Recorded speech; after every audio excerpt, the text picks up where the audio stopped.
태초의 사람 아담과 하와에서부터 지금까지 사람들은 원망과 비난과 핑계와 변명과 책임 전가를 빙자한 도발과 도전을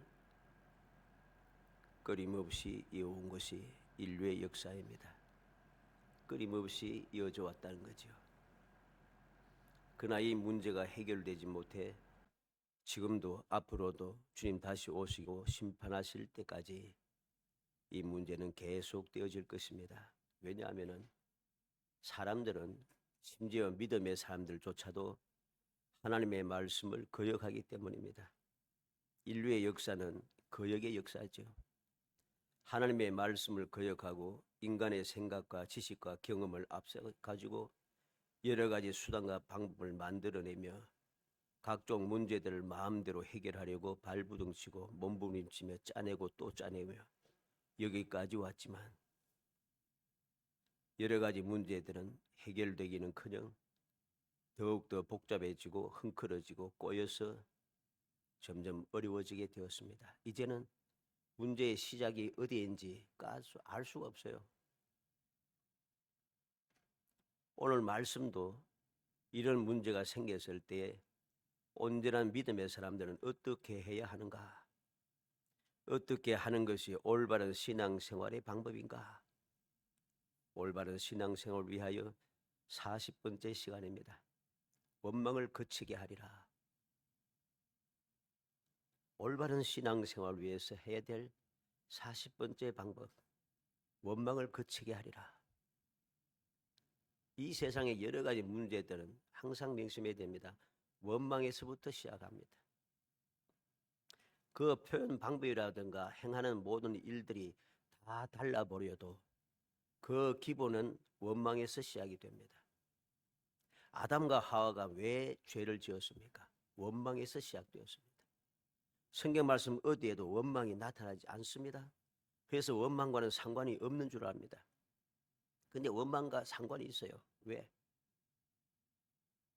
하와는 뱀의 이야기를 듣고 이것을 따먹으면 죽지 않고 하나님과 같아진다고 합니다.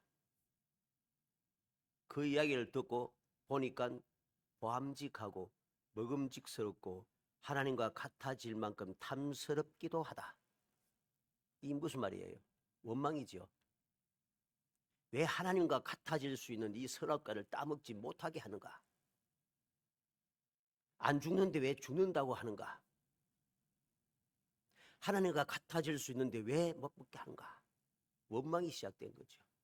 그 원망이 하나님의 말씀을 거역하고 하나님을 대적하여 하나님과 같아지려고 도전을 한 것입니다.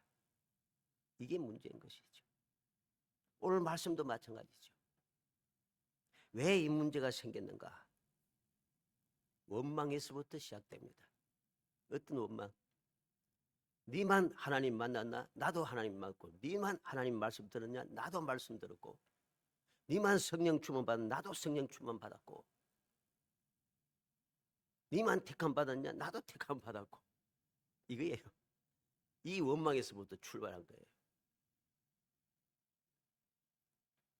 올바른 신앙생활, 이 문제를 해결하고 원망을 그치게 하는, 그래서 올바른 신앙생활을 하기 위하여서 어떻게 해야 되는가? 40번째. 첫째로 먼저 문제를 올바르게 알아야 한다는 소리입니다. 문제를 모르면 문제를 해결할 수가 없어요. 문제를 모르는데 문제를 어떻게 해결하겠어요? 오늘날 이 세상에 각종 문제들이 끊임없이 일어나고 있습니다. 사회적인 문제, 경제적인 문제, 도덕적인 문제, 사람의 그 여러 가지 모든 문제들, 교육적인 문제라든가 각종 문제들이 가득 차 있지 않습니까? 그 문제를 해결하기 위해서 수천 년부터 계속해서 문제를 해결하기 위해서 방법을 연구해내서 여기까지 왔잖아요. 근데 해결이 안 되잖아요. 왜 해결이 안 될까요? 근본 문제를 모르기 때문입니다. 어디에서부터 잘못됐는지 알지 않기 때문이죠. 모르니까 문제가 해결 안 되는 거예요.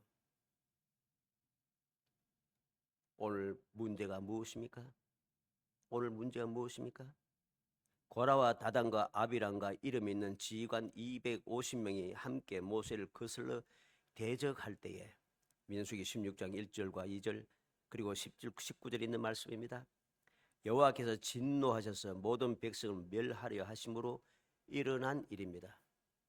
민수기 16장 20절로 21절의 말씀이죠. 오늘 이 문제는 민수기 16장에서 시작이 되었어요. 고라와 다단과 아비람 이름 있는 지휘관 250명이 원망하며 대적함으로써 시작된 일이란 소리입니다.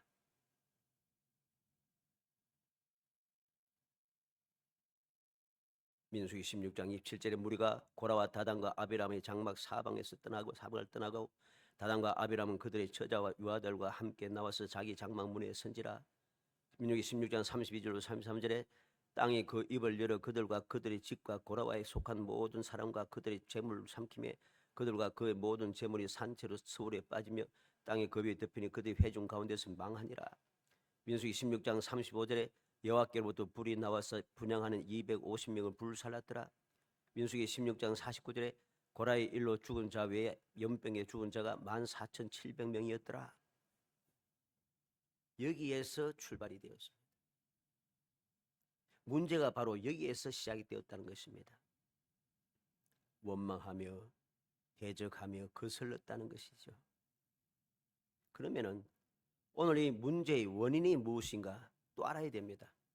고라와 다단과 아비람과 250명이 대적하여 일어났다. 여기만 멈추면은 문제를 해결할 수가 없어요. 왜?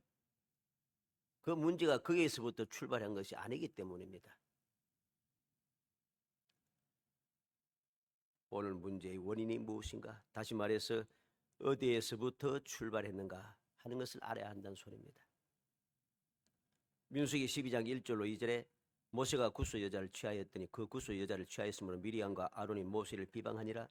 그들 이르되 여호와께서 모세와만 말씀하셨느냐 우리와도 말씀하지 아니하셨느냐 하며 여호와께서 이 말을 들으셨더라.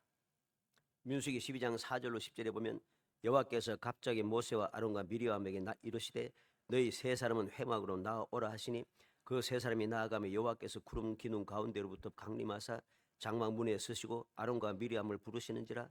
그 두 사람이 나아가며 이르시되 내 말을 들으라. 너희 중에 선지자가 있으면 나 여호와가 환상으로 날 그에게 알리기도 하고 꿈으로 그와 말하기도 하거니와 내 종 모세와는 그렇지 아니하니 그는 내 온 집에 충성함이라. 그와 내가 대면하여 명백히 말하고 은밀한 말로 하지 아니하며 그는 또 여호와의 형상을 보거늘 너희가 어찌하여 내 종 모세의 비방하기를 두려워하지 아니하느냐.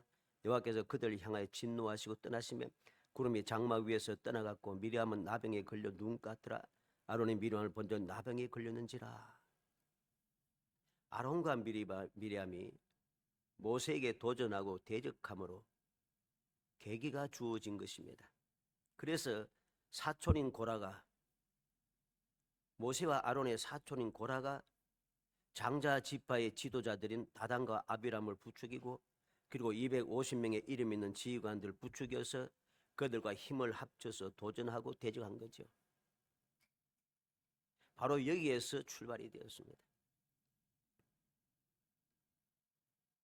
그래서 민수기 16장 3절에 그들이 모여서 모세와 아론을 거슬러 그들에게 이르되 너희가 분수에 지나도다 회중이 다 각각 거룩하고 여호와께서도 그들 중에 계시거늘 너희가 어찌하여 여호와의 총에 위에 스스로 높이느냐. 고라와 다단과 아비람과 250명이 분수에 지나다 회중이 다 각각 거룩하고 여호와께서도 그들 중에 계시거늘 왜 스스로 높이느냐 그랬습니다. 이들의 주장을 딱 보시기 바랍니다. 미리암과 아론이 주장과 같지 않아요? 그리 뭐랍니까? 여호와께서 모세와만 말씀하셨느냐 우리와도 말씀하지 아니하셨느냐. 같은 말이죠. 표현이 다르지만 같은 말이에요. 미리암과 아론이 이렇게 하나님께서 우리와도 말씀하셨는데 그런 말을 가지고 원망하며 모세를 거스리고 대적했던 그 일이 그 방법이 그대로 오늘 본문 말씀 나타나서 16장이 나타난 대로 고라와 다단과 아비람과 250명이 그대로 따라서 행동한다는 거죠. 그럼 왜 이런 문제가 생겼는가? 왜 이런 문제가 생겼어요? 여호와의 말씀을 거역했기 때문입니다. 하나님의 말씀을 거역했기 때문에 이 문제들이 생긴 거예요. 이 미리암과 아론이 모세를 대적한 일도, 고라와 다단과 아비람과 250명이 모세와 아론을 대적한 것도 다 하나님의 말씀을 거역했기 때문에 일어난 일입니다. 왜 거역했습니까? 무엇이 거역입니까? 여호와께서 친히 모세를 부르셨습니다. 아론을 부른 게 아니에요. 미리암을 부른 것도 아니고, 미리암과 아론은 부름을 받지 않았어요. 부름을 받은 사람 오직 한 사람, 모세만 부름을 받았습니다. 이 사실 명심해야 돼요. 그를 부르시고 사명을 주시며 아론을 돕는 자로 택하시고 나중에 제사장 직분까지 주셨습니다. 그들은 여호와 하나님의 뜻을 거역한 것이죠. 다시 말해서 본분을 망각한 것입니다. 위치를 벗어났다는 소리죠. 하나님께서 정하신 말씀에서 거역하고 벗어난 결과입니다. 하나님께서 이스라엘의 지도자로 택하여 부르시고 사명을 준 사람은 누구입니까? 모세입니다. 아론과 미리암은 자격이 없어요. 왜? 하나님께서 그들을 부르시고 사명을 주지 않았기 때문입니다. 단지 아론은 말 잘한다라고 하는 한 가지 사실 때문에 모세를 대신하여 말할 수 있는 사람, 요즘 말로는 대변인이 되었다는 거죠. 대변인이 되었던 그 아론에게 하나님께 특별하게 제사장의 직분을 주었어요. 제사장의 직분을 가진 것도 백성들의 지도자는 아닙니다. 그걸 알아야 돼요. 더군다나 미리암은 두말할 필요도 없습니다. 이렇게 하나님의 말씀을 거역하고 행동한 결과로 이러한 대적하는 일, 거역하는 일, 원망하는 일이 생겼고, 이 일이 그대로 고라와 다단과 아비람과 250명이 그대로 전이되어서 그들도 똑같이 행동한다는 것입니다. 회중도 다 각각 거룩하고 여호와께서 그들 중에 계시거늘 너희가 어찌하여 여호와의 총회에 스스로 높이느냐? 그럴듯해 보입니다.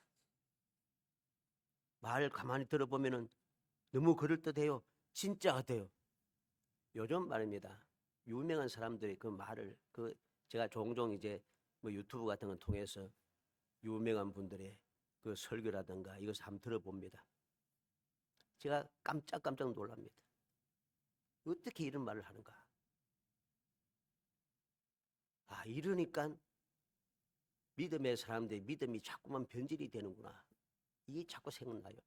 내가 똑똑해서 그렇다는 소리가 아니에요. 내가 잘나서 그런 게 아니에요. 말씀에서 벗어났기 때문에 그런 거예요. 우리가 명심해야 됩니다.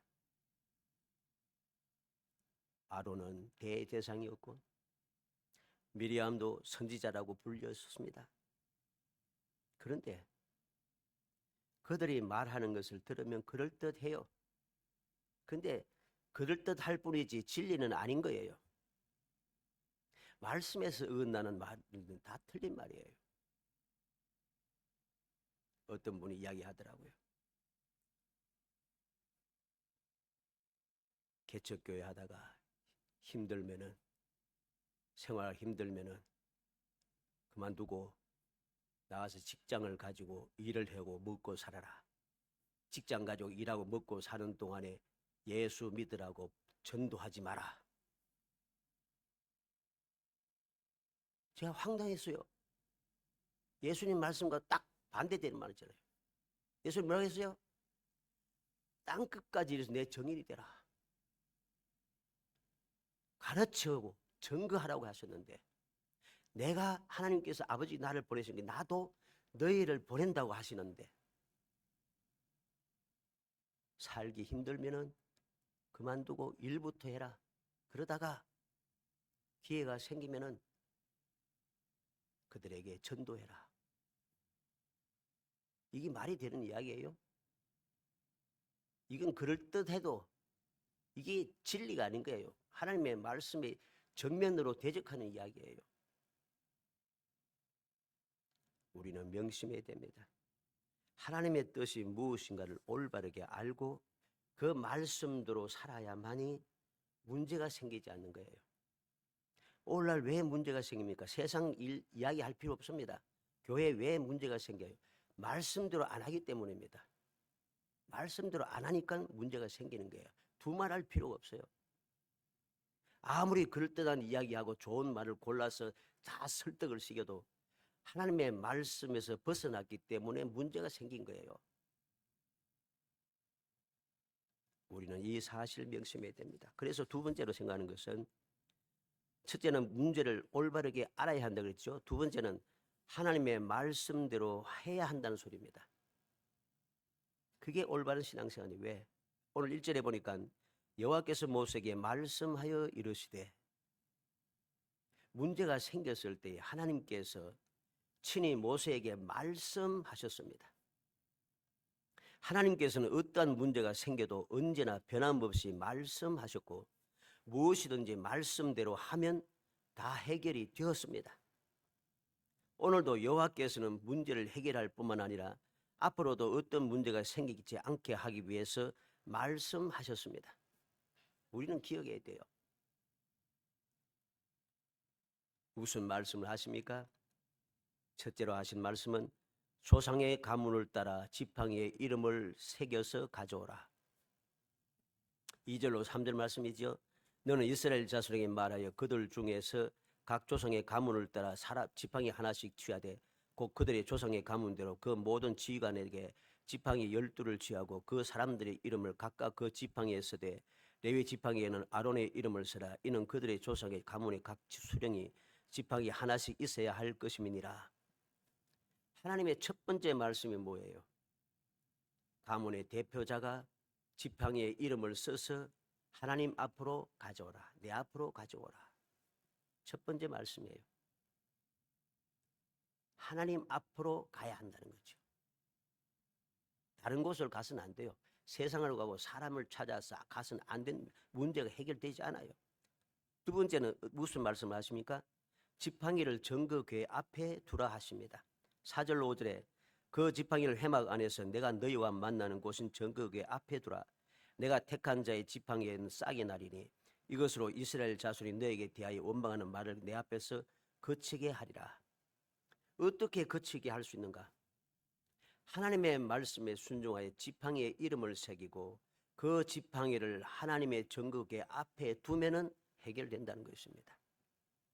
다른 방법이 없어요. 이게 무슨 해결 방법? 지팡이를 요즘 말로 하면 이제 성전 앞에, 강단 앞에 놨다 놓다. 지팡이를 강단 앞에 놓는다고 해결되겠어? 이해가 안 되죠. 바보야? 말도 안 돼. 황당하네. 그런데 알아야 됩니다. 하나님의 말씀에 순종하여 하나님 앞으로 가지고 가야만 해결이 됩니다. 그래서 8절로 10절에 보면, 그래서 세 번째로 생각하는 것은 말씀대로 한 결과가 나타납니다. 6절 7절에 모세가 이스라엘 자손에게 말하며 그들의 지휘관들이 각 지파대로 지팡이 하나씩을 그에게 주었으니 그 지팡이가 모두 12이라. 그 중에 아론의 지팡이가 있었더라. 모세가 그 지팡이를 정거 장막 여호와 앞에 두었더라. 말씀대로 했습니다. 그리고 8절로 10절에 이튿날 모세가 정거의 장막에 들어가 본즉 레위 집을 위하여 낸 아론의 지팡이에 움이 돋고 순이 나고 꽃이 피어 살구 열매를 열렸더라. 모세가 그 지팡이 전부를 여호와 앞에서 이스라엘 모든 자손에게 가져오며 그들이 보고 각각 자기 지팡이를 집어 들었더라. 여호와께서 또 모세에게 이르시되 아론의 지팡이는 정거궤 앞으로 도로 가져다가 거기 간직하여 반역한 자에 대한 표징이 되게 하여 그들로 내게 대한 원망을 그치고 죽지 않게 할지니라. 하나님께서 말씀하셨습니다. 말씀대로 했더니 무슨 일이 생겼습니까? 지팡이, 메마른 지팡이가, 막대기가 움이 돋고 순이 나고 꽃이 피어 살구 열매가 맺혔더라. 이게 말이 되는 이야기야? 그럽니다. 말도 안 되는 이야기다. 그럽니다. 그런데 말이 되었어요. 어떻게? 이스라엘 모든 자손에게로 가져오며 그들이 보고 각각 자기 지팡이를 집어 들었더라. 모든 이스라엘 백성들이 와서 그것을 보았어요. 눈으로 보았어요. 두말할 필요가 없어요. 그리고 하나님께서는 아론의 지팡이를 다시 전국 앞에 도로 갖다가 두라고 합니다. 왜? 표정이 되어서, 반역한 자들의 표정이 되어서 하나님께 다시는 원망을 하지 않고 죽지 않게 하기 위해서 하나님께 증거를 삼았다는 소리입니다. 그래서 11절에 모세가 곧 그같이 하되 여호와께서 자기에게 명령하신 대로 하였더라. 하나님의 말씀대로 한 것이 올바른 문제 해결 방법이고 올바른 신앙생활의 방법이라는 사실이죠. 다른 방법은 없어요. 살아가는 성도 여러분, 하나님의 말씀대로 하면 원망하는 말이 그치고 대적하며 도전하는 일이 사라지게 됩니다. 이후로부터, 오늘 본문 말씀 이후로부터 이런 문제는 다시 생기지 않습니다. 그래서 이후에 엘르아살이 아론을 대신하여 제사장이 될 때도 여호수아가 모세를 이어서 이스라엘의 지도자가 되어도 그 후에 사사들을 하나님께 세우셔도 이들에게 대적하는 자가 나타나지 않아요. 예, 말씀대로 하였기 때문에 이 사실을 기억하게 됩니다. 문제를 해결하는 방법, 다른 방법은 없습니다. 세상에 5만 가지 지식과 경험과 방법을 다 가져와도 해결되지 않습니다. 그래서 오늘날 어떠합니까? 끊임없이 지도자들 싸웁니다. 서로 지휘권을 가지기 위해서. 몰래 세상 말로 쿠데타도 일으키고 뒤통수도 치고 온갖 술수를 다 부리면서 끊임없이 싸우고 또 싸우잖아요. 가장 가까운 사람이, 믿었던 사람이. 왜? 세상의 방법대로 했기 때문입니다. 사람의 지식대로 방법대로 했기 때문에 문제가 해결되지 않고 자꾸만 그런 일이 반복이 되어서 이어지는 것이죠. 세상 사람들이 수천 년이 지나는 동안 생각해낸 모든 그 어떠한 지식과 생각과 사상과 방법으로도 해결이 불가해요. 그래서 세월이 지나면 지날수록 문명이 발전하면 발전할수록 지식이 채워지면 채워질수록 문제는 더욱더 교묘해집니다. 그동안 사용했던 모든 방법들이 얽히고 설켜서 어때요? 문제를 해결하기 위해서 5만 가지 방법을 다 사용했잖아요. 그런데 문제가 해결됐으면 좋은데 해결되지 않으니까 미봉책으로 그만두고 또 다른 방법 쓰고 다른 방법 쓰고 자꾸만 쓰다 보니까 나중에는 왜 이 문제가 생기지 알 수가 없어요. 해결이 될 수가 없는 거죠. 사랑하는 성도 여러분, 깊이 명심하시기 바랍니다. 어떤 문제도 문제가 어떻게 꼬여 있어도 도저히 해결할 방법이 없어 보여도 하나님의 말씀대로 하면 한순간에 해결된다는 것입니다. 이유가 뭔지 아십니까? 성경을 잘 읽어야 돼요. 딱 창세기 1장에 딱 나타납니다. 왜 하나님의 말씀대로 하면은 어떤 문제든지 해결될 수밖에 없는가? 창세기 1장이 뭐예요? 하나님께서 말씀으로 세상을 창조하셨어요. 아시겠습니까? 말씀으로 창조하셨어요. 하나님께서 말씀으로 창조한 세상에 어떤 문제가 생겨도 하나님께서 말씀하면 자동적으로 해결되는 거예요. 이게 정상적인 방법입니다.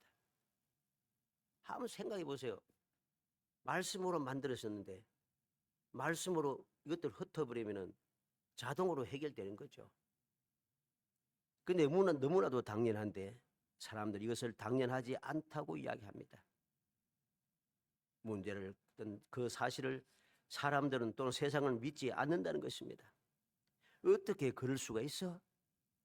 이 복잡한 일들이 꼬이고 또 꼬였는데 하나님 말씀대로 하면 돼? 그게 말이 되는 이야기야? 뭐 이상한 소리 많이 합니다. 바보냐? 너무 똑똑해서 해결을 하지 못합니다. 너무 간단한 쉬운 방법을 그들은 되지 않는다고 생각을 합니다. 이게 문제예요. 이게 문제죠. 하나님 말씀으로 창조하셨으니 어떤 문제가 생겨도 말씀으로 해결된다는 것 너무나도 간단한 진리입니다. 우리가 죄로 인해서 죽을 수밖에 없는 존재가 되었습니다. 어떻게 하면 죄를 죽지 않고 영원히 살 수 있을 것인가? 어떻게 하면 에덴 동산의 삶을 영원히 이어갈 수 있을 것인가? 두말할 필요가 없어요. 하나님의 말씀대로 내 죄를 사하여 주시는 예수 그리스도를 믿기만 하면은 자연적으로 죄가 사함받고 우리는 의인이 되고 하나님의 자녀가 되어서 천국의 삶을 이어갈 수 있게 되는 거죠. 근데 사람들은 이것을 믿지를 않는 거예요. 너무나 쉬워서. 구원받는 방법이 너무 쉽고 우리가 영생을 얻는 방법이 너무 쉽다는 거예요. 오늘날 이렇게 의학이 발전하고 여러 가지 많은 과학이 발전해서 지금까지 왔는데도 이 문제를 해결하지 못해서 지금도 끊임없이 연구하며 이 방법 저 방법 다 쓰고 있어도 안 되는데 하나님의 말씀대로 하면 된다고? 예수 믿으면 된다고? 이해를 할 수 없는 거죠. 너무 간단해 보이니까 이게 믿을 수 없다 이렇게 되는 것입니다. 우리가 명심해야 됩니다. 복잡하면은 모든 문제 해결 방법이 복잡하면은 우리같이 어리석은 사람은 어떻게 문제 해결하겠어요? 예? 똑똑한 사람들만 해결할 수 있는 방법을 가지고 있으면 어리석은 나는 어떻게 문제를 해결할 수 있겠어요? 해결할 수 있습니까? 똑똑한 사람도 해결하지 못하는데 좀 착각에서 벗어나야 돼요. 우리는 명심하고 명심해야 됩니다. 간절히 소원하기는 우리 모든 성도들은 의심을 버리고 하나님의 말씀을 믿고 순종하여서 이제까지 나를 꽉 움켜잡고 있던 고질적인 문제를 해결하고 꿈꾸는 것 같다고 행복한 마음으로 당당하게 고백하며 천국의 삶을 적게 누릴 수 있는 정말 복된 성도 되시기를 주의 이름으로 축복합니다. 어렵지 않아요. 어렵지 않아요. 하나님 말씀대로 순종하면 모든 문제는 해결되는 것입니다. 말이 안 된다고 하지 말고 내가 바본 줄 아느냐고 반문하지 말고 바보니까 문제 해결하지 못하고 살고 있잖아요. 내가 바보다. 나는 어리석다. 나는 능력이 부족하다. 인정해야 됩니다. 인정할 때 비로소 전지전능하신 하나님, 천지 만물을 말씀으로 창조하신 하나님이 믿어지는 거예요. 믿어질 때에 그 말씀에 순종하게 되고 그 말씀에 순종할 때에 꿈꾸는 것 같아. 이게 그게 되네 하는 고백이 저절로 나오는 거예요. 어찌하든지 우리 모든 성도들이 하나님의 말씀을 거역하며 세상 사람들처럼 그렇게 살다가 문제가 꼬여서 절망하면서 원망하고 하나님을 대적하며 하나님을 떠나는 어리석은 자가 되지 말고 모든 것을 내려놓고 하나님의 말씀을 믿고 순종하여 꿈꾸는 것 같은 기적을 체험하는 정말 천국의 삶을 살아가는 행복한 성도가 되시기를 주의 이름으로 축복합니다. 은혜 감사합니다. 사랑하여 주셔서 택하여 주시고 택한 저희들로 하여금 모든 고질적인 문제를 일순간에 해결하여 진정한 평안을 누리며 천국의 삶을 살며 행복하게 살아갈 수 있도록 저희들을 이끌어 주시고 일깨워 주심을 감사합니다. 주님의 가르침의 말씀을 굳게 믿으며 믿음으로 저희들이 행할 수 있도록 성령께서 도와주시기를 원합니다. 하나님의 사랑이 나를 택하시고 주님의 사랑이 나를 아버지 위하여 희생하시고 보혜사 성령님의 도우심의 역사가 나를 사랑함으로 오늘도 감동하심을 굳게 믿으며 그 믿음을 의지하여 저희들이 실천해 갈 수 있도록 믿음의 용기를 주시고 그 믿음의 능력을 더하여 주시사 모든 문제를 해결하고 꿈꾸는 것 같은 행복함을 누리며 살아갈 수 있도록 은혜를 베풀어 주옵소서. 예수님의 이름으로 기도합니다. 아멘.